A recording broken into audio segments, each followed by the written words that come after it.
सगळ्यांचं मनापासून स्वागत। गेले 3 एपिसोड्स आपण लाईफ सायकल आणि डायबिटीज हे सूत्र घेऊन बोलत असताना डायबिटीज आपल्या जीवनाच्या वेगवेगळ्या टप्प्यांवर कसा शिरकाव करतो ह्याविषयी बोलत होतो। किशोर वयांमध्ये तरुण मुलींमध्ये पीसीओएस आणि इनफर्टिलिटी ह्याचा डायबिटीजशी कसा संबंध आहे ह्याविषयी आपण बोललो। त्यानंतर पालक होऊ बघणाऱ्या तरुण कपल्ससाठी आपण पुढच्या पिढीतला डायबिटीज कसा रोखायचा हे मागच्या एपिसोडमध्ये म्हणजेच साहूल पितृत्वाची या एपिसोडमध्ये पाहिलं। मंडळी, आजकाल ना जेव्हा आपण लग्न करायचं म्हणतात तरुण मुलं मुली तेव्हा कित्येक महिने आधीपासून ते डाएटिंग करतात, ते स्किन केअर करतात आणि त्यांचं स्किन केअर आणि डाएटिंगचं रेजिम असतं जे ते फॉलो करतात। पण एवढीच काळजी नवीन पालक होऊ पाहणारे तरुण तरुणी आधीपासून घेतात का हा खरा प्रश्न आहे। आपण ह्या आहार विहार जीवनशैली या सगळ्याचा संबंध डायबिटीज, पीसीओडी किंवा कोलेस्ट्रॉल, हार्ट डिसीज या सगळ्या लाईफस्टाईल डिसऑर्डर्सशी आहे हे आपण इतके वेळेला बोललेलो आहोत की ते अगदी चावून चोथा झालेले विषय आहेत। अशा वेळेला आपण आज नक्की वेगळं काय सांगणार आहोत? चला तर मग आपण हे डॉक्टरांनाच विचारूयात। त्यासाठी मी वैद्य ज्योती शिरोडकरांना आमंत्रित करते। योग्य आहार विहार जीवनशैली म्हणजे no junk food, low calorie food, lots of fruits and vegetables, gym and yoga आणि वेळेवर झोपा वेळेवर उठा एवढंच मर्यादित नाहीये तर किंवा proteins, fats, carbohydrates, vitamins and minerals म्हणजे चौरस आहार एवढंच मर्यादित नाहीये। या पलीकडे जाऊनही आहाराचा विचार केलेला आहे। आयुर्वेदाने आहाराचा खूप व्यापक विचार केला आहे आणि त्याविषयी आपण आज बोलणार आहोत। ओके, आणि आपण जेव्हा बिफोर द बिगिनिंग म्हणतो तेव्हा किती बिफोर किंवा किती आधी? बिगिनिंग कशाचं? तर माणसाच्या आयुष्याला किंवा जीवाच्या आयुष्याला सुरुवात कधी होते? गर्भधारणेपासून। मग त्यानंतर गर्भ आणि मग डिलिव्हरी नंतर बालक किंवा तारुण्य, प्रौढ, वृद्ध अशा सगळ्या आयुष्याच्या अवस्था आहेत। पण सुरुवात होते ती गर्भधारणेपासून आणि ही सुरुवात होण्यापूर्वी म्हणजे गर्भधारणा होण्यापूर्वी त्याला आपण बिफोर द बिगिनिंग म्हटलंय। हा काळ किती असतो? तर गर्भधारणा होण्यापूर्वी कमीत कमी 3 महिने आधी किंवा 1 वर्ष आधी तुम्ही स्वतःला फिट ठेवायला हवं। स्वतःला गर्भधारणेसाठी, मातृत्वासाठी आणि पितृत्वासाठी फिट करण्यासाठी हा जो काळ आहे तो खूप महत्वाचा आहे। कारण का? जेव्हा गर्भधारणा होते आणि प्रेग्नन्सी जेव्हा डिटेक्ट होते त्यावेळी ऑलरेडी महत्वाचा काळ हा गेलेला असतो।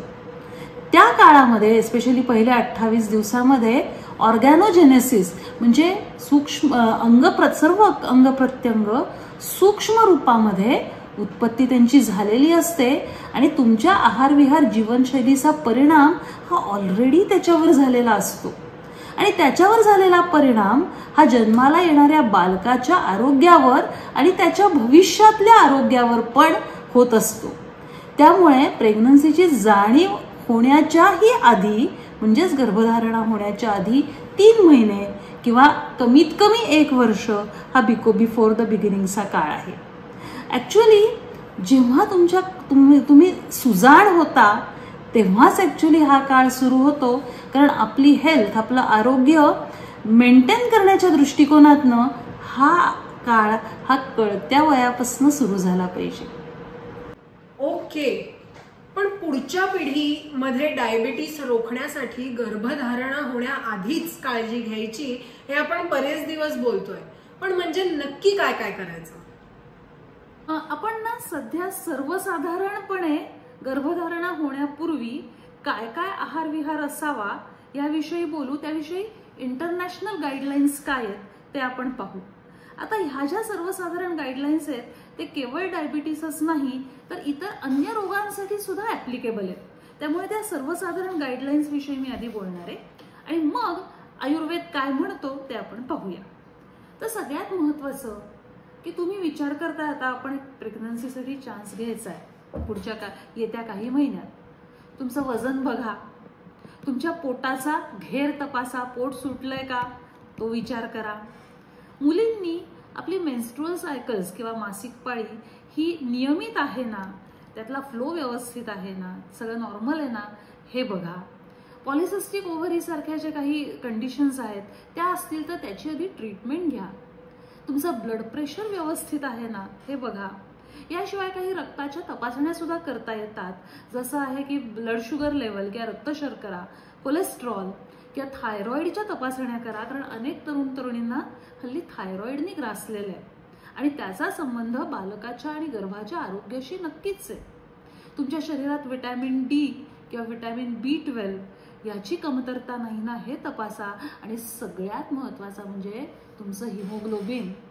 अनेक मुली या ॲनिमियानी ग्रस्त असतात, त्यामुळे तुमचं हिमोग्लोबिन व्यवस्थित आहे ना हे बघण्याची गरज आहे. याच्यानंतर तुम्हाला जर काही आजार असेल तर त्या आजाराची संपूर्ण ट्रीटमेंट आधी घ्या.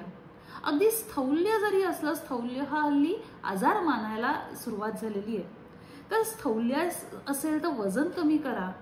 किंवा ॲसिडिटी असते अनेकांना, ॲस्थमा असतो, थायरॉइडचा प्रॉब्लेम असतो, ॲनिमिया असतो किंवा व्हिटॅमिन डेफिशियन्सी असते. तर ह्या कुठल्याही जर कंडिशन्स तुमच्यामध्ये असतील, काही आजार असतील, तर प्रथम त्यांची ट्रीटमेंट घेऊन तुम्ही स्वतः नॉर्मलाइज व्हा. आई वडिलांचं जे काही स्वास्थ्य आहे गर्भधारणेपूर्वीचं, त्याचा परिणाम हा बीजावर होतो, मातेच्या प्रेग्नन्सीवर होतो, तसंच गर्भाच्या वाढीवर पण होतो आणि त्यानंतर जे बाळ जन्माला येणार आहे त्याच्या आयुष्यभरच्या आरोग्यावर पण याचा परिणाम होत असतो. आणि हेच आजार त्याच पद्धतीने पुढच्या पिढ्यांमध्येही आपण संक्रमित करतो. त्यामुळे गर्भधारणा होण्यापूर्वी आपल्याला जर काही आजार असेल, आरोग्याच्या काही तक्रारी असतील, तर त्याची आधी ट्रीटमेंट घ्यायची, त्यातनं बरं व्हायचं आणि मग गर्भधारणेसाठी चान्स घ्यायचा. आता मी मगाशी म्हटलं की स्थौल्य हा एक आजार आहे. गर्भधारणेपूर्वी तुमचं वजन योग्य आहे ना हे तपासा, असं मी म्हटलं. तर योग्य म्हणजे काय? अति स्थूल पण नको आणि अति कृश नको, म्हणजे ओव्हरवेट पण नको आणि अंडरवेट पण नको. म्हणजे बॉडी मास इंडेक्स जो आहे तो 20 ते 25 यामध्ये साधारण हवा. आता बरेच वेळा काय होतं की काही जण हेल्दी हेल्दी हेल्दी म्हणून अतिशय जास्त एक्सरसाइज करतात, खूप जास्त लो कॅलरी डाएट खातात आणि त्यामुळे त्यांच्यामध्ये फॅट्स कमी असतात. तर ह्यामुळे सुद्धा स्त्रियांमध्ये ओव्ह्युलेशन हे अफेक्ट होऊ शकतं आणि त्यामुळे असा जर अति प्रमाणात एक्सरसाइज असेल, फॅट्स अति जास्त कमी असतील, तर आम्ही म्हणतो एक्सरसाइजचं प्रमाण, व्यायामाचं प्रमाण कमी करा. जर तुम्ही तुमच्या शरीरावर, साधारण स्त्रियांच्या शरीरावर 28% फॅट्स असतात, ते 22% ही कमी त्या फॅट्सचं पर्सेंटेज असेल तर मात्र त्याचा परिणाम फर्टिलिटीवर होतो, फर्टिलिटी अफेक्ट होते.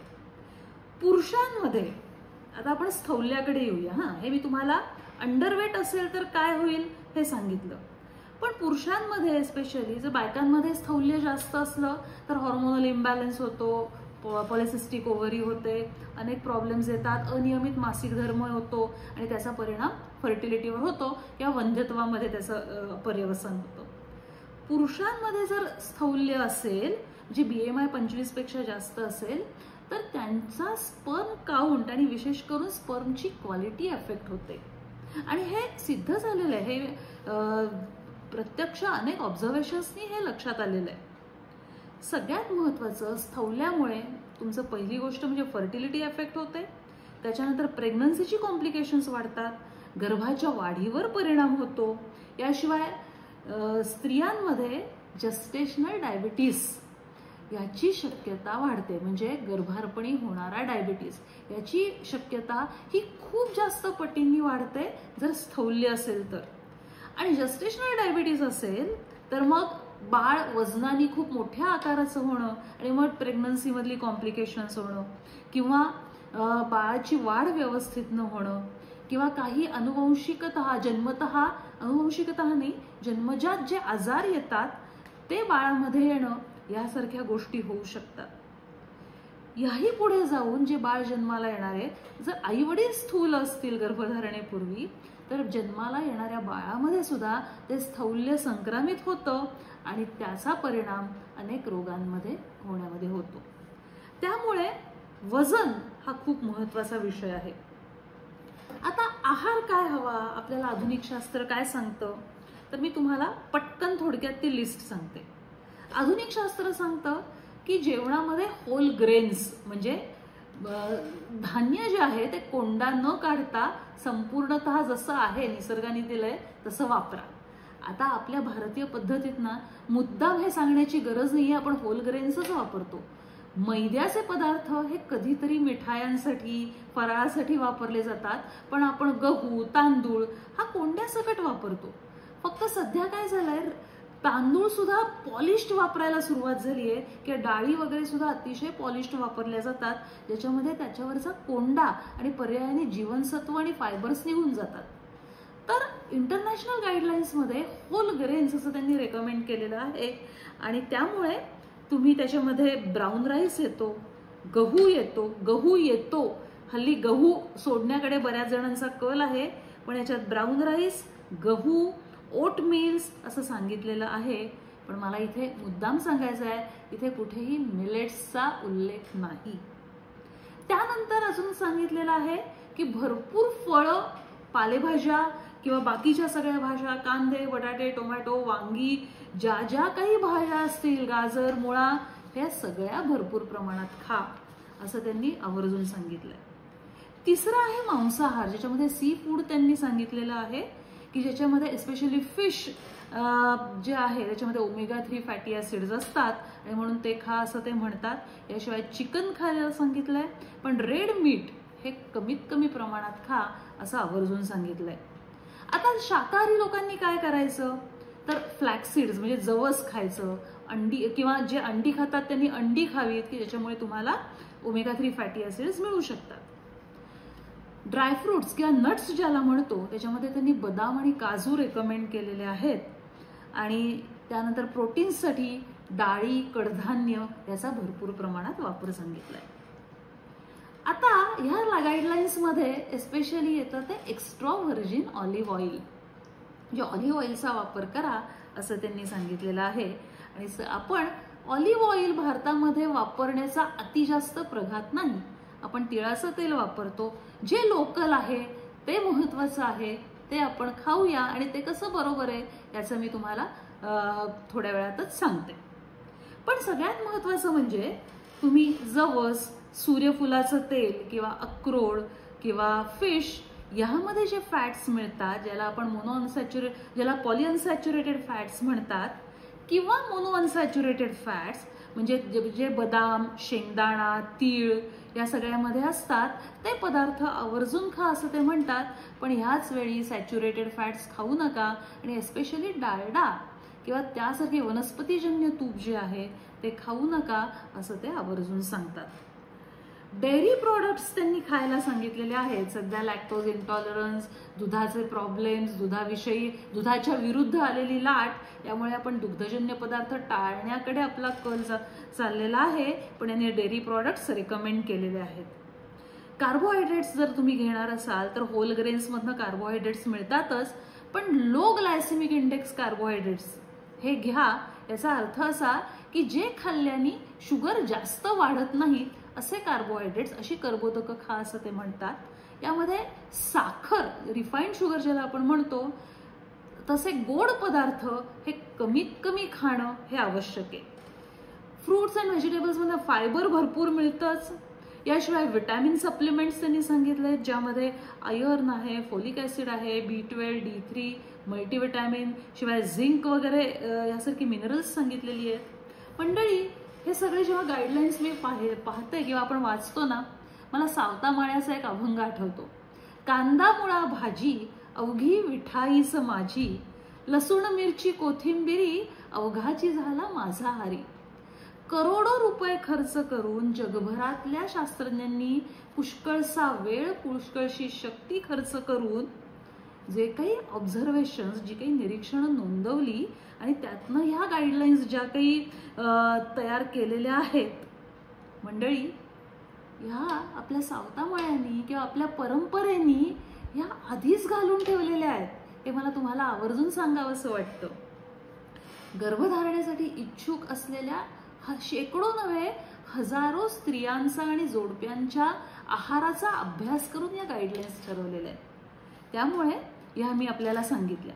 याशिवाय नो स्मोकिंग, नो अल्कोहोल किंवा मॉडरेट एक्सरसाइज हे तर त्यांनी सांगितलेलं आहेच. पण सगळ्यात महत्त्वाचं, साखर कमीत कमी साखरेचा वापर करा आणि लिमिट कॅफिन म्हणजे कॉफी ही कमी करा, हे मर्यादित घ्या असं ते आवर्जून सांगतात.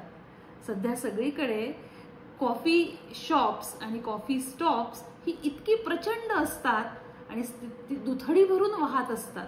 CCD आहे, कॅफे म्हणजे किंवा अनेक अशी कॉफीची जॉईंट्स आहेत की जिथे तरुणाई हल्ली खूप मोठ्या प्रमाणावर जाते आणि ब्लॅक कॉफी घेण्याकडे पण हल्ली कल वाढलाय.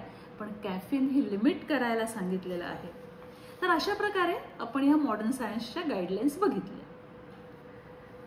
येस, आता तुम्ही परंपरेविषयी बोललेला आहातच आणि आपण परंपरागत आपला जो आहार आहे तो कसा चपखल बसतो या गाईडलाईन्स मध्ये हे जेव्हा तुम्ही म्हणताय तेव्हा अर्थातच आयुर्वेद या सगळ्याविषयी काय सांगतो हा भाग आलाच. येस, आता मी मगाशी जी काही मॉडर्न सायन्सच्या गाईडलाईन्स सांगितल्या त्यावर काही आपल्या आत्या, माम्या, काकू, आज्या असं म्हणू शकतात ही हल्ली काय काय फॅड्सच निघालेली आहेत. आमच्या वेळी असं काही नव्हतं. सहज मुलं होत होती आणि ती वाढतही होती. मंडळी, एक मला सांगावं असं वाटतं, ही आत्ताची फॅड्स नाहीत आणि मुळात ही फॅड्स नाहीतच, तर ही काळाची गरज आहे. कारण असं आहे की सध्या म्हणजे पूर्वी ना 4, 5, 6, 7 मुलं व्हायची, त्यातली काही जगायची, काही जी जगतील त्यातलं एखादं वीक असायचं, अपंग असायचं, बाकीची वाढायची. पण आता पालकत्व ही जबाबदारी मानून 1 किंवा 2 मुलं होऊ दिली जातात आणि त्यामुळे सुप्रजाजनन ही सध्याची काळाची गरज आहे. त्यामुळे ही फॅड्स अजिबात नाहीत. इनफॅक्ट आयुर्वेदानेही गर्भधारणेपूर्वी माता पित्यांचा आहार विहार काय असावा याच्यावर भर दिलेला आहे. प्लॅन प्रेग्नन्सीला महत्त्व दिलंय. प्री कन्सेप्शन हेल्थ आणि pre conception diet and lifestyle ही अत्यंत सविस्तरपणे याचा विचार आयुर्वेदाने केलेला आहे. आता बघा आयुर्वेद काय सांगतो मी सांगते. आयुर्वेदाने सांगितलंय की आहार हा षड्रसयुक्त हवा. षड्रसयुक्त म्हणजे काय? त्याच्यामध्ये मधुर म्हणजे गोड, आम्ल म्हणजे आंबट, लवण म्हणजे खारट, कटू तिक्त कषाय म्हणजे तिखट तुरट कडू. तिखट कडू आणि तुरट हे साही रस, षड्रस, साही चवी आपल्या जेवणामध्ये असल्या पाहिजेत. त्या योग्य प्रमाणात असल्या पाहिजेत. अति गोडही नको, तसं अति तिखटही नको. दुसरं म्हणजे गर्भधारणेपूर्वीचा मी हा आहार सांगतेय. चरक शारीरस्थान अध्याय 8 जातीसूत्री अध्यायामध्ये ह्या गोष्टींचा उल्लेख आहे. दुसरं म्हणजे काय पाहिजे तर साठेसाळीचे तांदूळ, त्याचा केलेला भात, गहू आणि सातू. इथे पण त्यांनी मिलेट्सचा उल्लेख केलेला नाही. तांदूळ, गहू आणि सातू ह्यांचा वापर त्यांनी करायला सांगितलाय. आणि तो कशाबरोबर करायला सांगितलाय तर दूध, दही, तुपाबरोबर आणि मधाबरोबर. आपण मगाशी इंटरनॅशनल गाईडलाईन्स पाहिल्या. त्याच्यात काय होतं?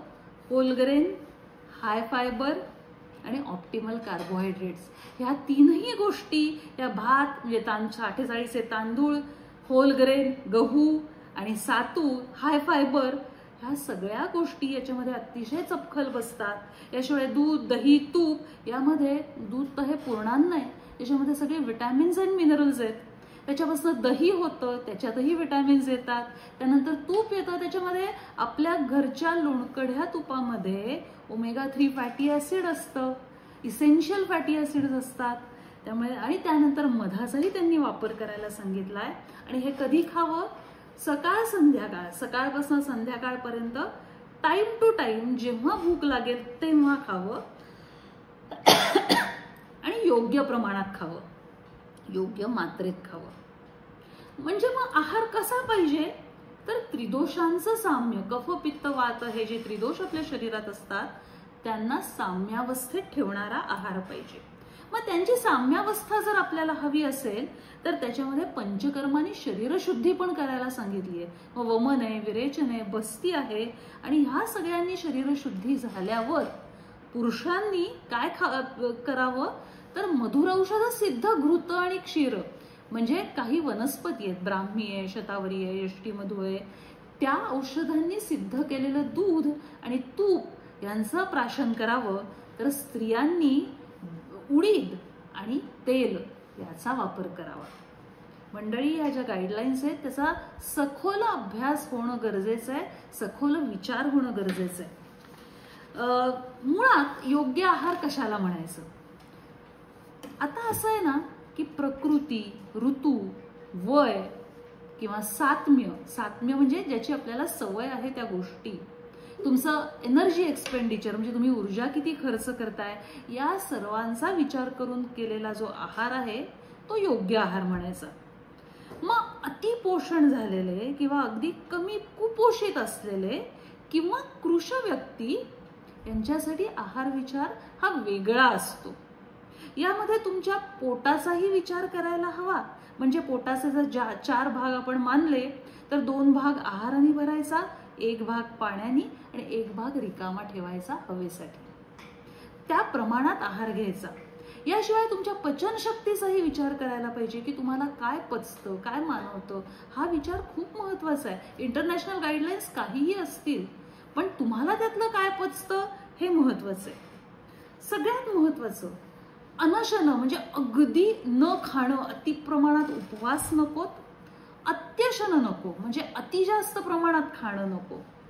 अध्यशन नको म्हणजे आधी तुम्ही खाल्लेलं आहे ते पूर्ण पचलेलं नाही आणि भुकेची जाणीव पण झाली नाही आणि पुन्हा परत खाल्लं, एकावर एक खाल्लं, तर असंही नको.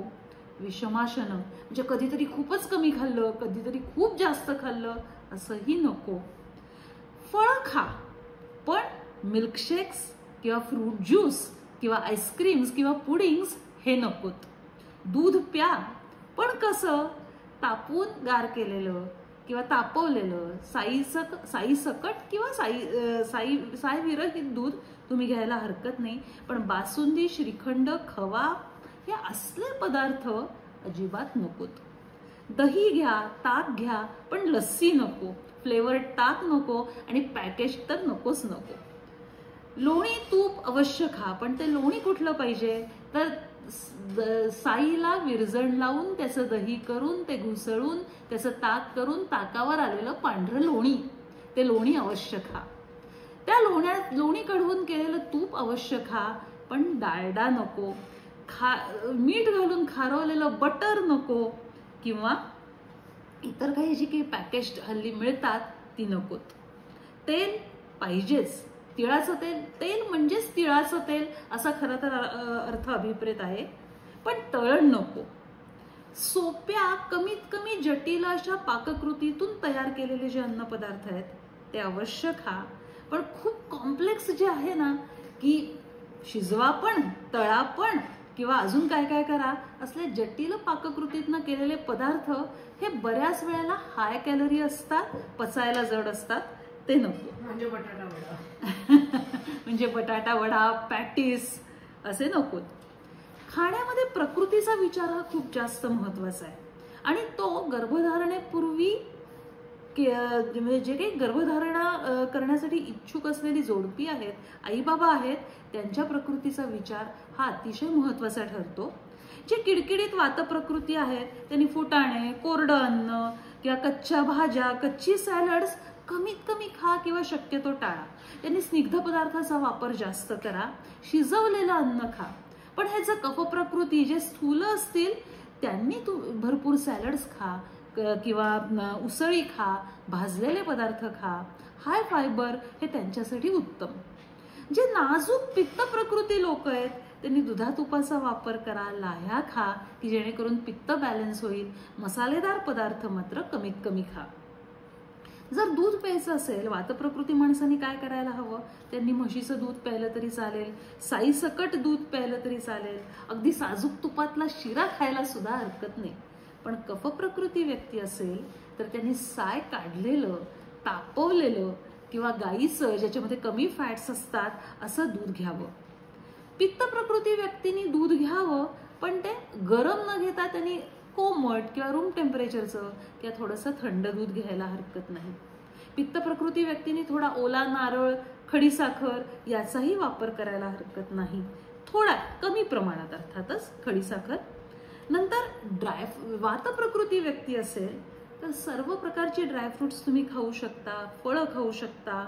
पण कफ प्रकृती व्यक्ती असेल की जी मुळात स्थूल आहे तर त्याने ड्रायफ्रुट्स मर्यादित खा. पेरू, आवळे, संत्री, मोसंबी अशी ऋतूनुसार असलेली फळं खा, पण केळं, चिक्कू, सीताफळ ही कफ वाढवणारे पदार्थ जे आहेत, फळं आहेत, ती मर्यादित प्रमाणात खा. पित्त प्रकृती व्यक्तींनी काजू, पिस्ते जास्त खाल्ले तर उष्णता होणारच आहे, अक्रोड जास्त खाल्लं तर उष्णता होणारच आहे.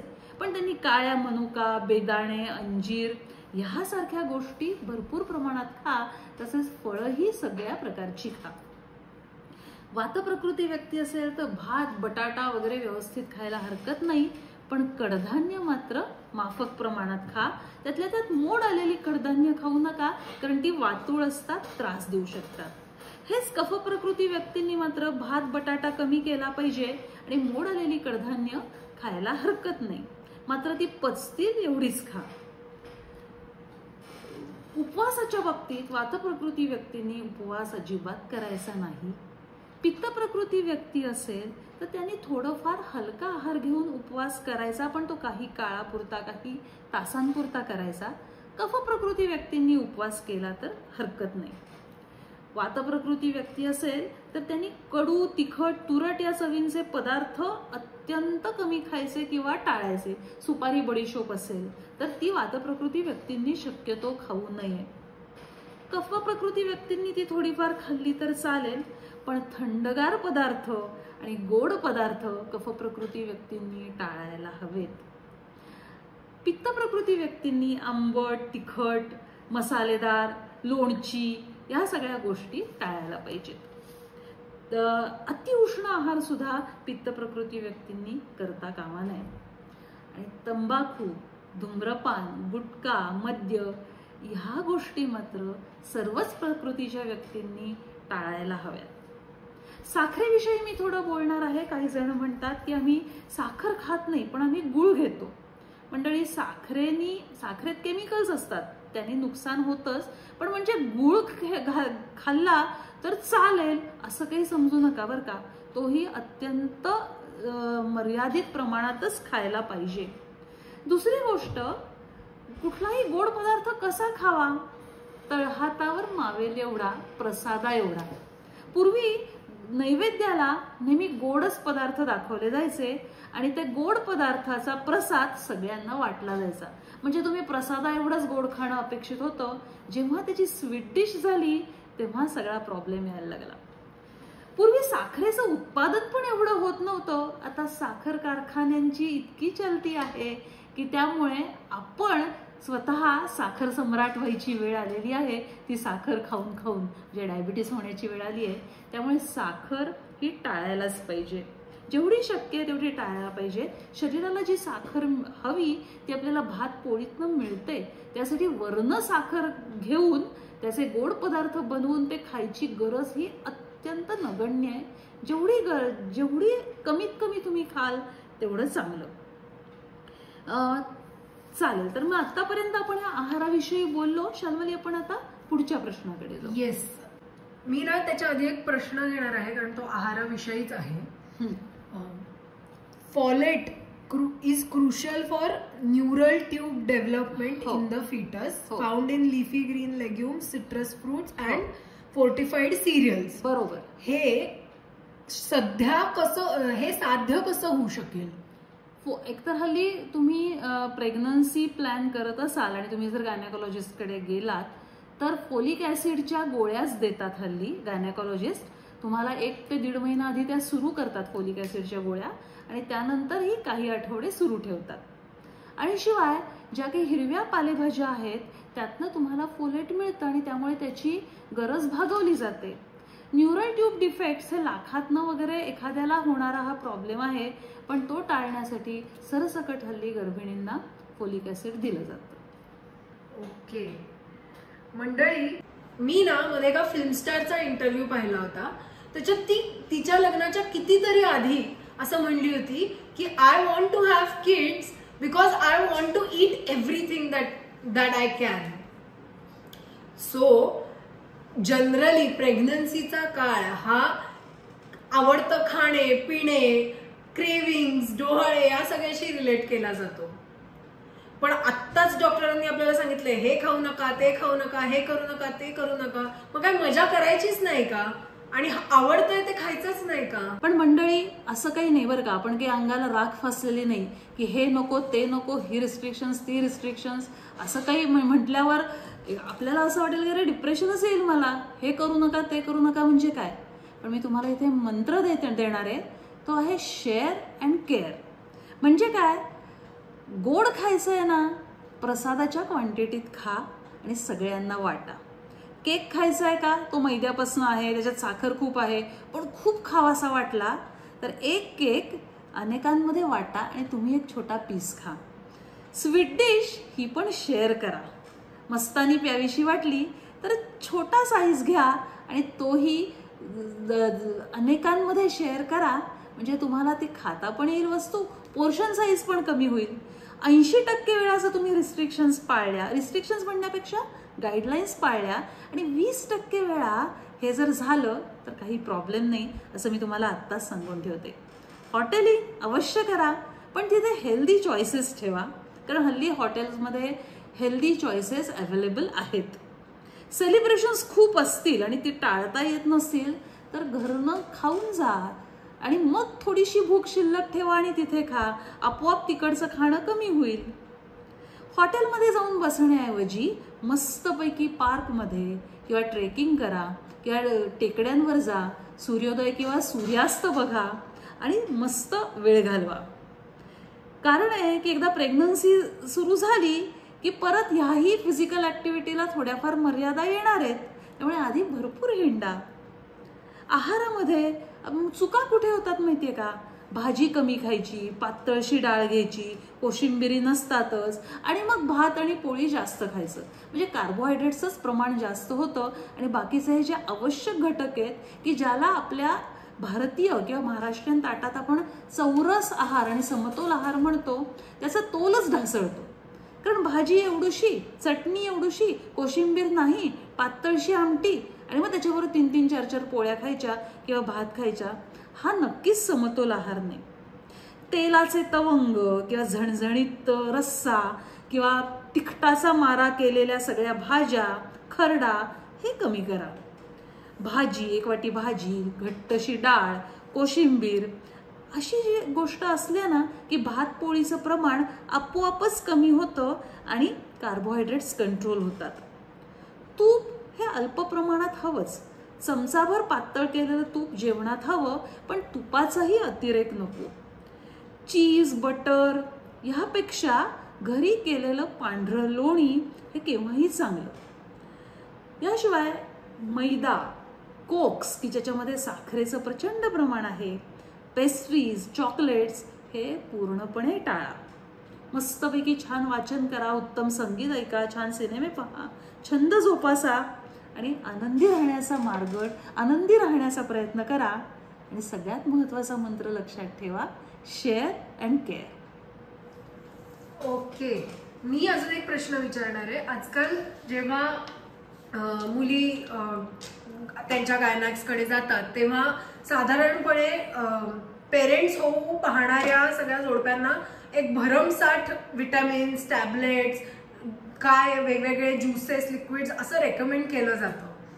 तर त्याचा आणि आपल्या फूडचा बॅलन्स कसा साधायचा आणि ते घ्यायचं का नाही घ्यायचं? जर तुमच्यामध्ये डेफिशियन्सी असेल तर मग ते घेतलेलं चांगलं. आणि ज्युसेस वगैरे काही सांगितले जात नाहीत. कुठलाही गायनेकॉलॉजिस्ट आणि कुठलाही डायटिशियन होल फ्रूट खा असंच सांगतो. विटॅमिन्स वगैरे त्या काळात जी महत्त्वाची आहेत तीच घ्यायला सांगतात. जर तुमचा इतर आहार जो आहे तो जर समतोल नसेल आणि आता तुम्हाला प्रेग्नन्सीचा चान्स घ्यायचाच असेल तर त्यांचा सल्ला अवश्य पाळा. मंडळी, आजच्या एपिसोडमध्ये ना इंटरनॅशनल मॉडर्न गाईडलाईन्स आणि आपण आपला आयुर्वेद काय सांगतो ह्याच्यातलं कॉमन ग्राउंड, ब्रिजिंग ग्राउंड बघितलं. म्हणजे आता जर आजी काही सांगत असेल तर ते अगदीच नाकारण्याचंही कारण नाही आणि त्याला आता बेस पण तुमच्याकडे अवेलेबल असेल. डॉक्टरांनी जे सांगितलं शेअर अँड केअर, जे कोण तुम्ही तुमच्या घरच्यांना मग आता यंग कपलना मग आता कधी तुम्ही चान्स घेणार हा प्रश्न जे प्रत्येक वेळेला भेटल्यावर विचारतात, त्यांनी तर जरूर केअर आणि शेअर हा एपिसोड नक्कीच केला पाहिजे जर तुम्ही त्यांची खरंच केअर करत असाल तर. आज लाईफ सायकल अँड डायबिटीसचा 4था एपिसोड इथे संपन्न झाला. बिफोर द बिगिनिंग काय काळजी घेतली पाहिजे हे आपण आज बघितलंच, तर अर्थातच पुढचा टप्पा हा बिगिनिंग ऑफ मदरहूडचा असणार आहे. त्यासाठी आपण पुढच्या बुधवारी नक्कीच भेटूयात. तोवर stay happy, stay healthy, keep sharing and caring.